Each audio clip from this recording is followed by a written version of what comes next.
In this video, I'm going to show you exactly what I'm expecting HLBZ to do, Bill Z, BZ to do, or Helbiz. That out of the way, let's get right into the video. Disclaimer, nothing on the channel constitutes professional and or financial advice. So that out of the way, we can see we're sitting at right around 20 cents. Yesterday, we went up 65%. It was a beautiful day. This is where the week kind of ended. Now I had my predictions and everything, which I'm going to show you guys right now. I was expecting this gap to get filled. As you can see, the gap actually was starting from right here, so we do see some bearish moves, or this is how it looked like.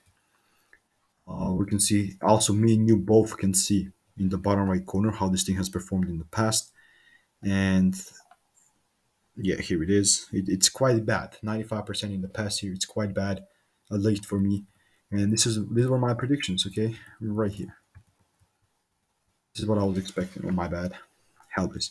The price was right here. I was expecting bearish moves. We definitely got a little bearish moves in today's rampage of bullishness. But again, I'm still expecting some bearish moves to continue to the down.